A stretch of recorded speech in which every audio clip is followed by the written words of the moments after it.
ramai. So insyaAllah kita mulalah. Okay. Sekejap, saya sharing terlebih dahulu apa yang nak.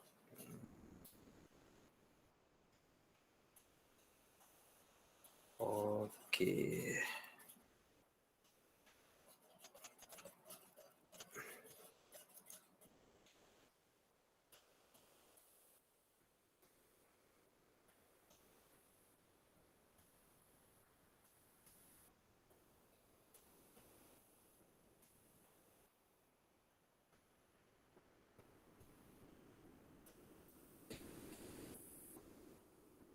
Okay, boleh nampak tak slide yang saya paparkan? Boleh, clear. Boleh. Okay, insyaAllah. Alright, so petang ni saya pun tak akan ambil masa lama lah untuk taklimat ni. Mungkin dalam sejam ataupun sejam setengah lah. Itu paling lama lah. InsyaAllah rasanya sekejap je petang ni. Alright, so sebelum tu saya akan mulakan dengan program pengajian terlebih dahululah. Okay, program pengajian yang mana di kuis terdapat 2 program, iaitu Diploma Perguruan dan juga Ijazah Sarjana Muda Pendidikan. Okay. Dalam program tersebut, diploma, terdapat 2 bidang, iaitu TESOL dan juga pendidikan, manakala Ijazah Sarjana Muda, TESOL dan juga pendidikan Islam juga. Okay.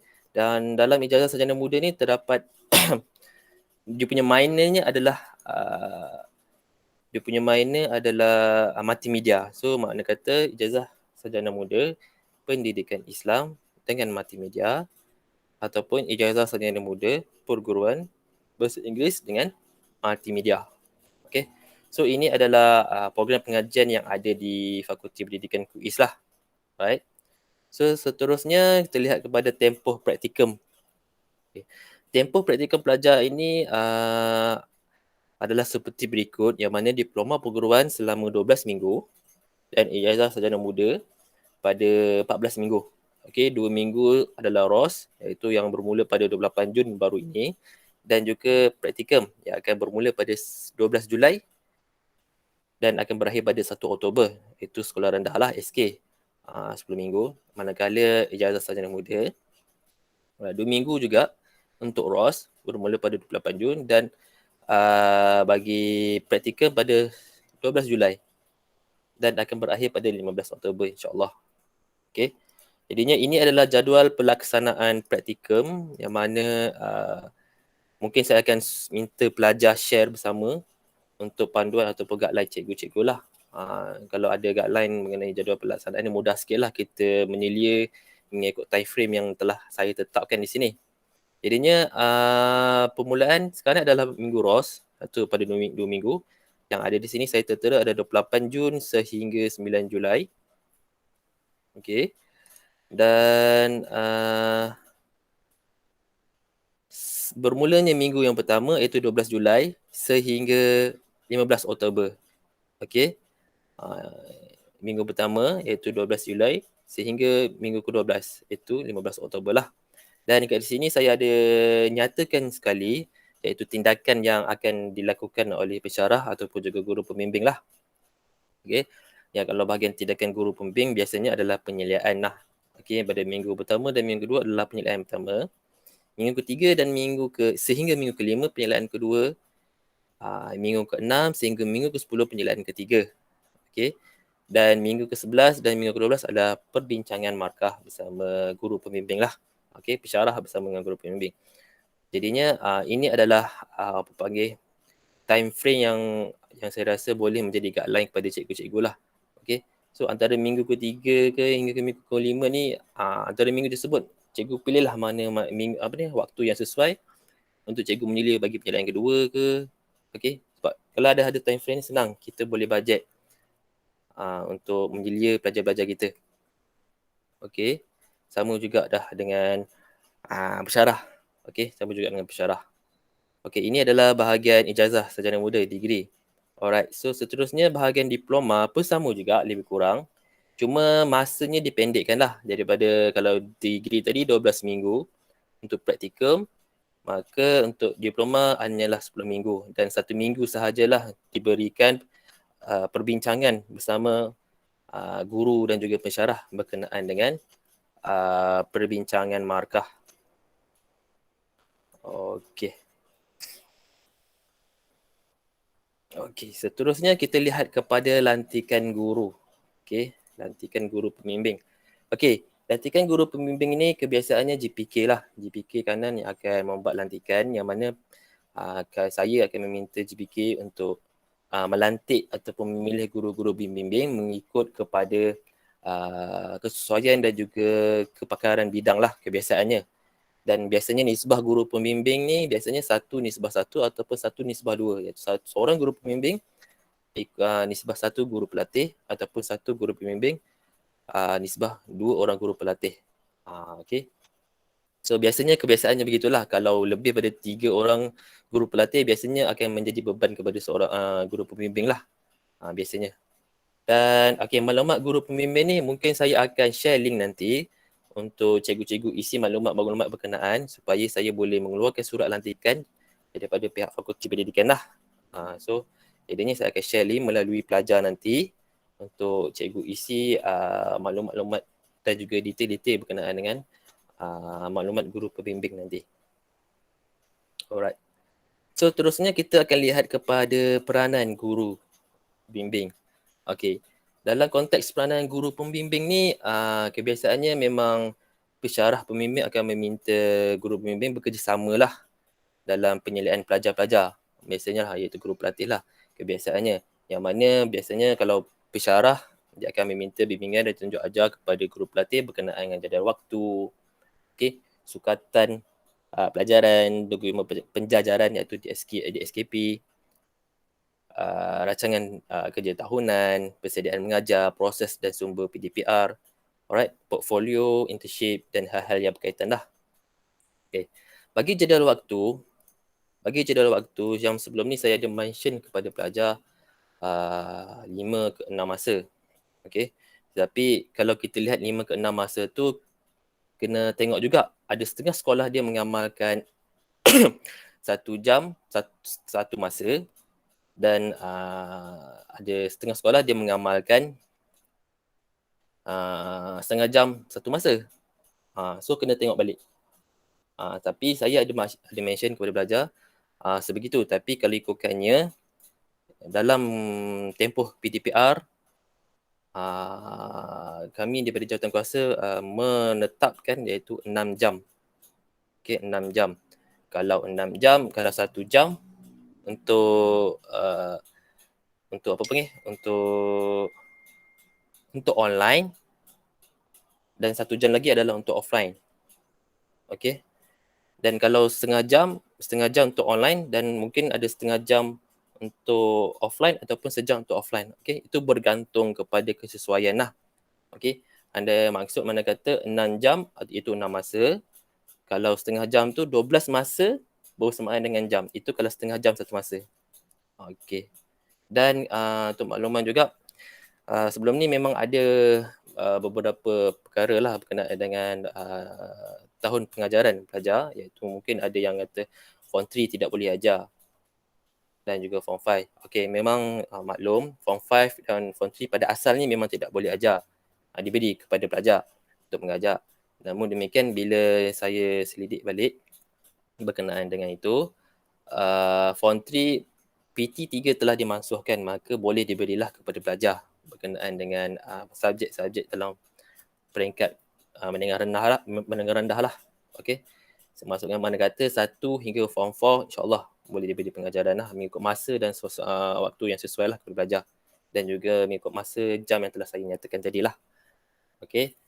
Form 5 memang saya tak galakkan lah sekolah bagi kepada pelajar lah. Takut nanti berat kepada dia, dan juga takut risau anak-anak orang nak masuk exam besar ni, takut juga sebenarnya. Alright. So sukatan pelajaran dan dokumen penjajaran ni insya-Allah kena bimbingan daripada cikgu jugalah berkenaan dengan sumber-sumber dan juga DSKP yang ada.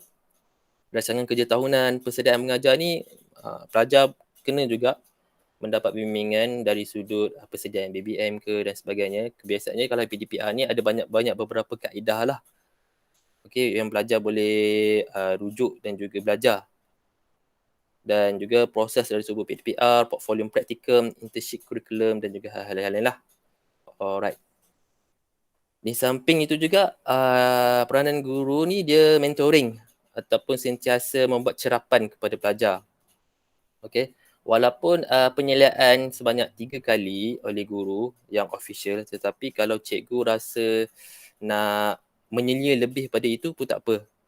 Maksud mana kata tanpa borang. Tapi kalau yang borang tu dah kira official penyeliaan lah. Andai kata pada minggu depan, minggu pertama saya nak menyelia belajar tapi tak ada borang lagi. Tu tak ada masalah. Baru minggu kedua, minggu ketiga baru pakai borang. So kat situ kita boleh lihatlah dari segi perkembangan dari sudut pengajaran dan pengajaran guru pelatih tersebut. Okey. Seterusnya menyemak dan memberi ulasan bertulis dokumen PDP kepada guru pelatih lah. Okay, biasanya bila dah ada kita dah menyelia, kita akan memberi sedikitlah ulasan berkaitan dengan elemen-elemen yang ada dalam pengajaran. Okay, biasanya borang PR1 lah, borang penyeliaan pengajaran. Okay, borang PR1 ni borang penyeliaan pengajaran. Kalau cikgu ada 3 kali penyeliaan, makna kata ada 3 borang yang sama untuk untuk digunakan semasa penyeliaan. Okey.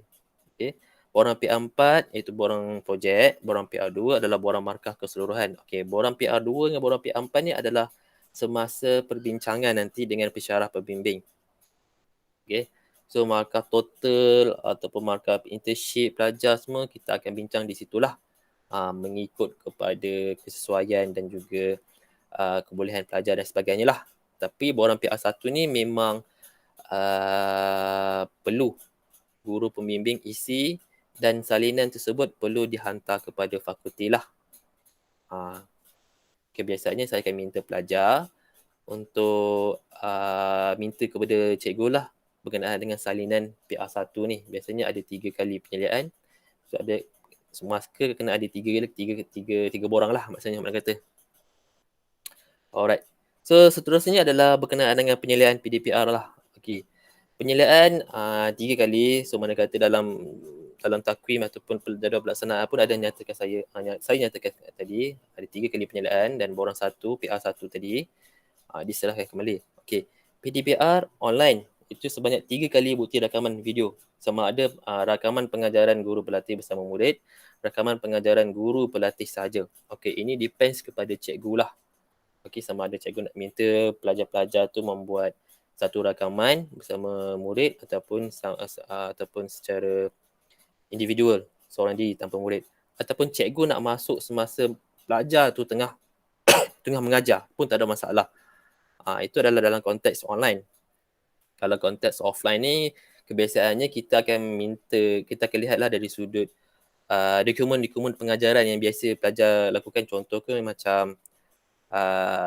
macam pelajar, guru pelatih tersebut dia akan meminta murid dia untuk menyiapkan beberapa dokumen. Mungkin itu ada dokumen-dokumen yang biasa dilakukan, perlu dijadikan sebagai bukti juga lah.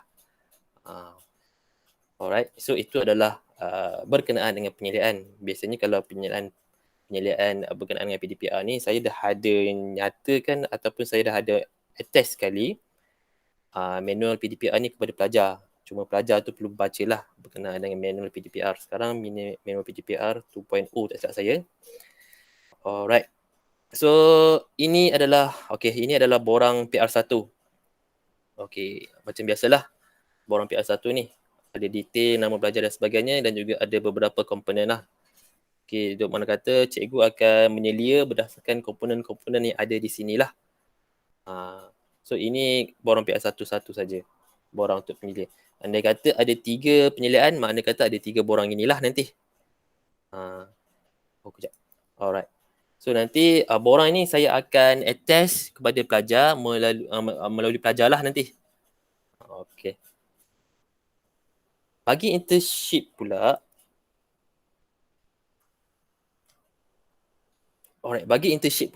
kebiasaannya pelajar dia akan buat berkenaan dengan kurikulum ataupun berkenaan dengan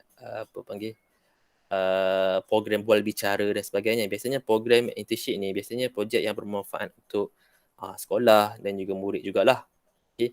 Okay, biasanya pada praktikum semester-semester yang lalu, kalau tempoh pandemik baru ni, praktikum baru ni, ada pihak sekolah meminta pelajar membuat satu projek berkenaan dengan teknologi, maksudnya bual bicara teknologi, multimedia dan sebagainya. Ada setengah sekolah, dan ada setengah sekolah juga ada meminta pelajar dia membuat satu program berkenaan dengan ihya Ramadan ataupun kem bestari solat. Okey, itu semua adalah program-program internship yang boleh bermanfaat kepada sekolah dan juga kepada murid lah. Dan cuma penglibatan pelajar tu memerlukan kertas kerja, so pelajar perlu ada keep in touch dengan guru yang in charge dengan program tersebut, kebiasaannya lah. So dan dokumentasi kertas kerja perlu ada untuk belajar dan juga laporan projek jugalah. Okay. Dan untuk internship ni kita pakai borang PR4 tu nanti. So ini adalah contoh borang PR4 lah yang saya attach di sini.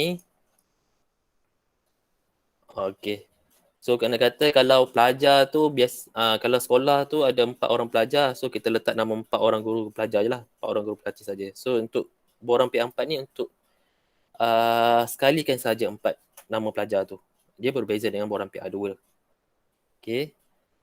Alright. So ini borang PR4. Okay. Rumusan praktikum. Okay, kebiasaan rumusan praktikum ni adalah rumusan yang mana kita membuat satu perbincangan dengan guru pembimbing kebiasaannya.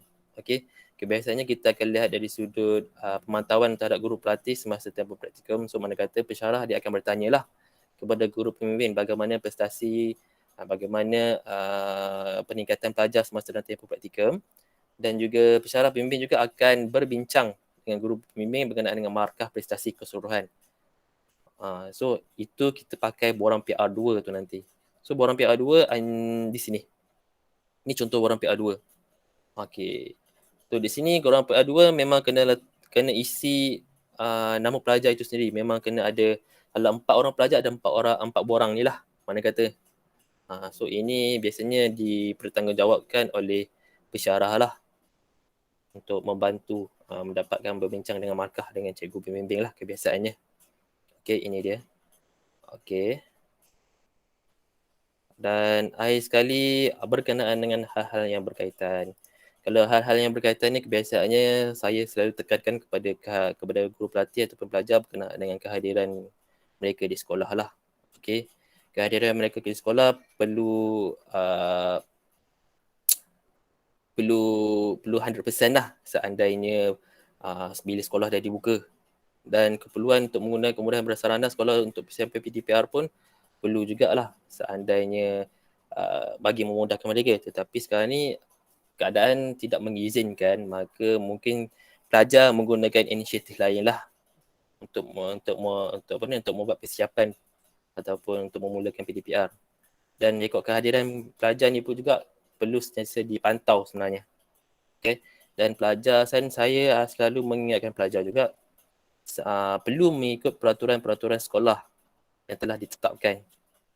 Sebab kita dah masuk sekolah ibarat macam kita dah masuk alam pekerjaan, ibaratnya macam itulah, walaupun kita masih lagi dalam tempoh praktikal ataupun praktikum. Dan jika ada masalah isu disiplin ataupun isu kes-kes yang berkaitan, cikgu boleh maklum teruslah kepada pensyarah pembimbing ataupun kepada saya lah, Ketua Jabatan Data Industri. Okay. Dan saya rasa berkenaan dengan tu selesailah. Mungkin saya boleh buka sesi soal jawab kepada semua yang ada pada petang ini.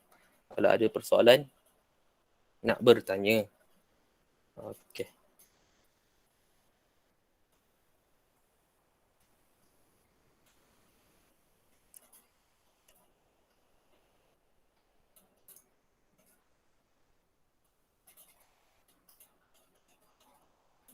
Ada soalan nak bertanya ke? Semua jelas apa yang saya terangkan? Takutlah ada yang tak faham ke, tak jelas ke? Assalamualaikum Ustaz. Waalaikumsalam. Maaf nak tanya. Okay, maaf nak tanya. Kalau untuk waktu pengajaran tu, dalam seminggu tadi Ustaz cakap 6 jam ke? Ya, 6 jam. Kalau ikutkan pada asalnya, memang 12 masa. Okey, pada asalnya memang 12 masa. Itu maksimum. Okey, maksimum. 12 masa, minimum 10 masa. Itu kalau bersemuka. Tetapi bila kita lihat dari sudut perspektif pandemik ni, PTPR ni, kita tak boleh amalkan masa tersebut sebab ada setengah mengamalkan 1 masa 1 jam dan ada setengah mengamalkan 1 masa setengah jam. So saya kena standardize balik, kena selaraskan balik. Minimum pengajaran untuk dalam 1 minggu paling minimal adalah 4 sehingga 6. 6 tu adalah maksimum jam. 4 jam hingga ke 6 jam. Okey. Sebab saya tak boleh pakai masa sebab ada setengah sekolah ada pakai setengah jam 1 masa, ada setengah sekolah pakai 1 jam 1 masa. So bila dia jadi macam tu jadi confused dah. Okey. So mana Maksudnya kalau 6 jam ni termasuk online offline ke macam mana? Ya, betul. Termasuk online dan offline. Itu yang saya nyatakan tadi, kalau anda kata kita ambil contoh setengah jam online, dan bila offline ni terletak bergantung pada pihak sekolah. Ada setengah sekolah dia letak offline tu setengah jam, ada setengah sekolah dia letak offline tu sejam. Itu bergantung. Tapi kalau ada setengah sekolah tu, kalau sejam online, sejam lagi confirm offline. Itu ada setengah sekolah macam tu pula. Itu bergantung pada pihak sekolah bagaimana nak bagi masa. Sebab kalau ikutnya saya bagi ketetapan dah begitulah. 4 jam, antara 4 jam hingga 6 jam lah. 4 hingga 6 jam lah. Ada sekolah tu hari tu dia bagi tahu dia boleh bagi untuk online tu 3 jam je. 3 jadi jam maksudnya sahaja. Jadi kalau yang lebihnya tu kena cukupkan dengan offline lah ya? Betul. Kalau macam tu mungkin cikgu pihak sekolah sana mungkin boleh kena tambah offline tu mungkin dalam setengah jam ataupun sejam. Bergantunglah. Mengikut kesesuaian lah. Ada setengah sekolah memang dia akan bagi pelajar kita online je, offline dia tak bagi. Ada setengah sekolah macam tu juga. So mengikut kepada kesesuaian lah pada pihak sekolah. Sebab saya nak bagi tetap macam tu pun tak boleh lah. Sebab ada setengah sekolah dia berbeza-beza. Dan sistem pun berbeza-beza juga. Saya cuma boleh bagi kepada ketetapan jam mengajar sahajalah. Itu je yang boleh. Satu lagi nak tanya Ustaz. Untuk rekod kehadiran tu, pelajar kan, yang itu siapa yang kena isi? Student, guru pembimbing ke atau macam mana? Rekod kehadiran biasanya pelajar sendirilah. Dia kena aware benda tu. Dia kena aware benda tu. Sebabnya kehadiran pelajar 100%. Kehadiran pelajar 100% kecuali pihak fakulti hanya memberi 3 MC saja. MC 3 kali je. Yang lain memang tak boleh. Kalau lebih MC tu mana kata dia kena minta, dia kena mohon pula, kena buat rayuan kepada kena buat masuk meeting lah benda tu. Sebab kalau ikutkan kehadiran pelajar 100% di sekolah. Tak ada cuti ke tak ada apa. Kalau cuti sekolah tu lain cerita lah. Cuma kalau dia ada MC, biasanya MC 3 hari. 3 hari je MC yang dibenarkan. Selebih daripada tu dia kena minta rayuan ataupun kena mohon lah dengan jawatan kuasa dan sebagainya lah. Okey. Terima kasih Ustaz. Itu saja. Okey.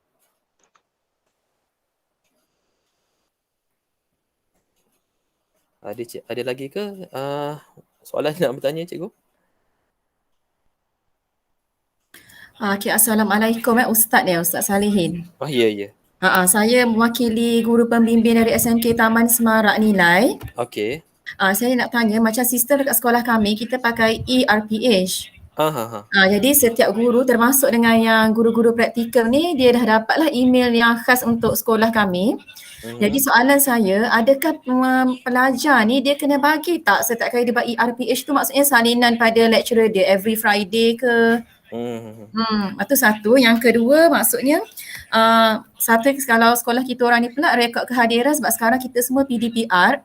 Jadi kita just check in location dekat Telegram. Kita ada satu grup Telegram khas lah. Jadi saya tanya maksudnya dia punya check in location tu hanya untuk sekolah sahajalah kan? Tak perlu report pada lecturer kan? Tak perlu. Okey. Tu je lah soalan saya. Terima kasih Ustaz. Okey, yang berbalik pada soalan yang pertama tadi. Okey, pelajar memang diberikan satu RPH. Pihak fakulti memang ada keluarkan RPH sendirilah. RPH quiz punya style. Dan juga mungkin ada berbeza sikit dengan dengan KPM punya. Tapi kami mohon kepada pelajar guna RPH yang telah kami sediakan, template RPH yang telah kami sediakan lah. Dan juga pelajar ni juga pada setiap minggu perlu menghantar RPH tersebut kepada cikgu ataupun pensyarah. Macam biasalah kita menghantar kepada guru besar kan. Biasanya kalau setiap hari Jumaat, biasa hari Jumaat atau hari Sabtu, kita akan hantar daripada Isnin punya kerja sampai hari Jumaat punya kerja, kita hantar kepada guru besar. Macam tu. Itu memang kebiasaannya memang begitulah, kewajipannya pelajar-pelajar lah. Memang tak boleh lari lah benda tu. Kalau ada masalah, kalau pelajar tu mempunyai masalah, tak dapat hantar, cikgu boleh bagi tu kepada pensyarah pembimbing lah mengenai isu tersebut. Sebab biasanya dokumentasi RPH ataupun apa panggil, penyediaan RPH ni biasanya pelajar ni agak liat sikit nak buat ni kalau 1 minggu tu. Biasanya dia akan tangguh. Itu sebab kita kena decide setiap minggu hari Jumaat pelajar kena hantar bagi semakan sama ada guru pembimbing dan juga pensyarah. So kat situ kita boleh lihat lah dia punya track kerja dia macam mana dan sebagainya lah. Okay. Yang kedua tu berkaitan dengan location, saya setujulah dengan apa yang tindakan sekolah cuba buat macam tu lah. Itu cadangan yang baik lah bagi saya lah. Untuk kita tahu location pelajar tu ada dekat mana dan sebagainya lah. Okay. Dan juga untuk satu makluman jugalah, sekarang minggu ROS, mungkin pelajar boleh diberi peluang kepada pelajar untuk mengikuti kelas-kelas cikgu lah. Mana kata walaupun pada minggu ROS ni mereka tidak ada sesi pengajaran lagi, tetapi kalau cikgu berbesar hati untuk mengajak mereka masuk kelas untuk melihat bagaimana kaedah PDPR dalam kelas, bagaimana pengajaran PDPR semasa dalam kelas dalam tempoh 2 minggu tu, saya sangat menggalakkan lah dan juga berbesar hatilah memanggil pelajar masuk sekali. Dan di samping pelajar tu boleh ambil mood, bila boleh ambil mood untuk mengajar kan, bila kita nak mengajar kena ambil mood juga sebenarnya. So mereka ni perlu jugalah kena ambil mood, motivasi dan sebagainya lah, tengok situasi dalam keadaan kelas dan sebagainya. Begitulah. Okay, ada lagi cikgu nak bertanya?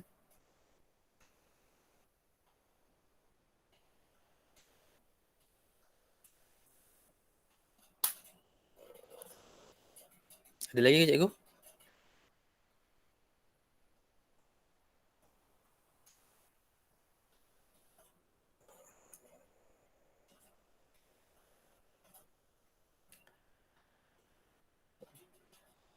Kalau tak ada, kita boleh berhentilah untuk setakat ini je lah.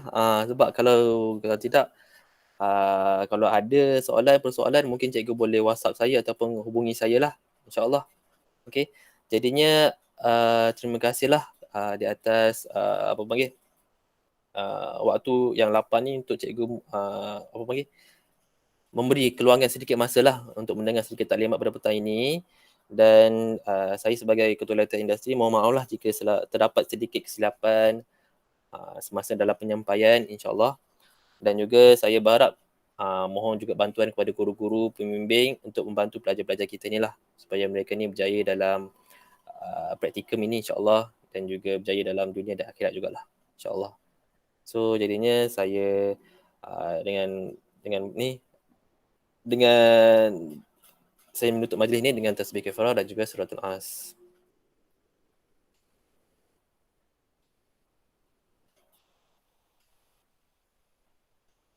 Okey, terima kasih cikgu.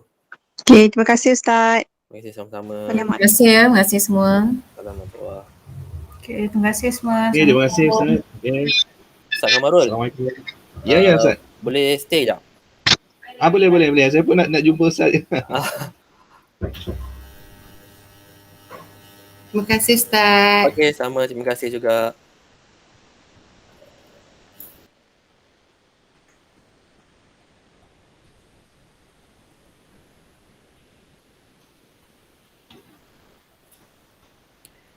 Kejap mana?